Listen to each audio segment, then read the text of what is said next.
Exodus 37. Bezalel made the ark of acacia wood, 2.5 cubits long, 1.5 cubits wide, and 1.5 cubits high. He overlaid it with pure gold, both inside and out, and made a gold molding around it. He cast 4 gold rings for it and fastened them to its 4 feet, with 2 rings on one side and 2 rings on the other. Then he made poles of acacia wood and overlaid them with gold. And he inserted the poles into the rings on the sides of the ark to carry it. He made the atonement cover of pure gold, 2.5 cubits long and 1.5 cubits wide. Then he made 2 cherubim out of hammered gold at the ends of the cover. He made 1 cherub on one end and the second cherub on the other. At the 2 ends he made them of one piece with the cover. The cherubim had their wings spread upward, overshadowing the cover with them. The cherubim faced each other, looking toward the cover. They made the table of acacia wood, 2 cubits long, 1 cubit wide, and 1.5 cubits high. Then they overlaid it with pure gold and made a gold molding around it.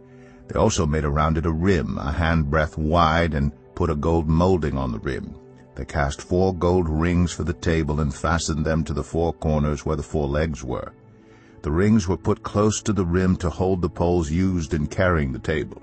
The poles for carrying the table were made of acacia wood and were overlaid with gold. And they made from pure gold the articles for the table, its plates and dishes and bowls and its pitchers for the pouring out of drink offerings. They made the lampstand of pure gold. They hammered out its base and shaft and made its flower-like cups, buds, and blossoms of one piece with them. 6 branches extended from the sides of the lampstand, 3 on one side and 3 on the other. 3 cups shaped like almond flowers with buds and blossoms were on one branch, 3 on the next branch, and the same for all 6 branches extending from the lampstand. And on the lampstand were 4 cups shaped like almond flowers with buds and blossoms. 1 bud was under the first pair of branches extending from the lampstand, a second bud under the second pair, and a third bud under the third pair, 6 branches in all. The buds and the branches were all of one piece with the lampstand hammered out of pure gold. They made it 7 lamps as well as its wick trimmers and trays of pure gold. They made the lampstand and all its accessories from 1 talent of pure gold. They made the altar of incense out of acacia wood. It was square, 1 cubit long and 1 cubit wide and 2 cubits high. Its horns of one piece with it. They overlaid the top and all the sides and the horns with pure gold, and made a gold molding around it. They made 2 gold rings below the molding, 2 on each of the opposite sides, to hold the poles used to carry it. They made the poles of acacia wood and overlaid them with gold. They also made the sacred anointing oil and the pure, fragrant incense, the work of a perfumer. Psalm 96. Sing to the Lord a new song. Sing to the Lord, all the earth. Sing to the Lord, praise his name, proclaim his salvation day after day. Declare his glory among the nations, his marvelous deeds among all peoples. For great is the Lord, and most worthy of praise. He is to be feared above all gods. For all the gods of the nations are idols, but the Lord made the heavens. Splendor and majesty are before him. Strength and glory are in his sanctuary. Ascribe to the Lord, all you families of nations. Ascribe to the Lord glory and strength. Ascribe to the Lord the glory due his name. Bring an offering and come into his courts. Worship the Lord in the splendor of his holiness. Tremble before him, all the earth. Say among the nations, the Lord reigns. The world is firmly established, it cannot be moved. He will judge the peoples with equity. Let the heavens rejoice, let the earth be glad, let the sea resound and all that is in it. Let the fields be jubilant and everything in them. Let all the trees of the forest sing for joy. Let all creation rejoice before the Lord, for he comes to judge the earth. He will judge the world in righteousness and the peoples in his faithfulness. Psalm 97. The Lord reigns. Let the earth be glad. Let the distant shores rejoice. Clouds and thick darkness surround him. Righteousness and justice are the foundation of his throne. Fire goes before him and consumes his foes on every side. His lightning lights up the world. The earth sees and trembles. The mountains melt like wax before the Lord of all the earth. The heavens proclaim his righteousness, and all peoples see his glory. All who worship images are put to shame. Those who boast in idols, worship him, all you gods.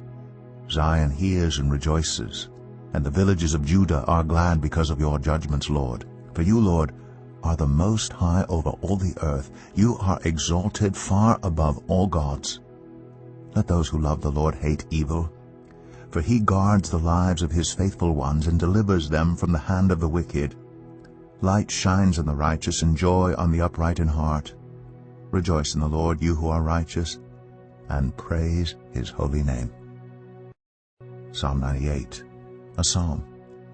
Sing to the Lord a new song, for he has done marvelous things. His right hand and his holy arm have worked salvation for him. The Lord has made his salvation known and revealed his righteousness to the nations. He has remembered his love and his faithfulness to Israel. All the ends of the earth have seen the salvation of our God. Shout for joy to the Lord, all the earth. Burst into jubilant song with music. Make music to the Lord with the harp and the sound of singing, with trumpets and the blast of the ram's horn. Shout for joy before the Lord, the King. Let the sea resound and everything in it, the world and all who live in it. Let the rivers clap their hands. Let the mountains sing together for joy. Let them sing before the Lord, for he comes to judge the earth. He will judge the world in righteousness and the peoples with equity. Psalm 99. The Lord reigns. Let the nations tremble. He sits enthroned between the cherubim. Let the earth shake. Great is the Lord in Zion. He is exalted over all the nations. Let them praise your great and awesome name. He is holy. The King is mighty. He loves justice. You have established equity. In Jacob you have done what is just and right. Exalt the Lord our God and worship at his footstool. He is holy. Moses and Aaron were among his priests. Samuel was among those who called on his name. They called on the Lord, and he answered them. He spoke to them from the pillar of cloud. They kept his statutes and the decrees he gave them. Lord our God, you answered them. You were to Israel a forgiving God, though you punished their misdeeds. Exalt the Lord our God and worship at his holy mountain, for the Lord our God is holy. 1 Corinthians 7. Now for the matters you wrote about. It is good for a man not to have sexual relations with a woman. But since sexual immorality is occurring, each man should have sexual relations with his own wife, and each woman with her own husband. The husband should fulfill his marital duty to his wife, and likewise the wife to her husband. The wife does not have authority over her own body, but yields it to her husband. In the same way, the husband does not have authority over his own body, but yields it to his wife. Do not deprive each other except perhaps by mutual consent and for a time, so that you may devote yourselves to prayer. Then come together again, so that Satan will not tempt you because of your lack of self-control. I say this as a concession, not as a command. I wish that all of you were as I am, but each of you has your own gift from God. One has this gift, another has that. Now to the unmarried and the widows I say, it is good for them to stay unmarried as I do. But if they cannot control themselves, they should marry, for it is better to marry than to burn with passion.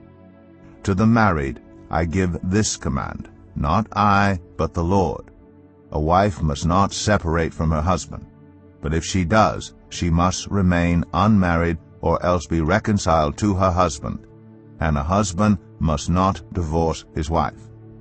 To the rest I say this, I, not the Lord.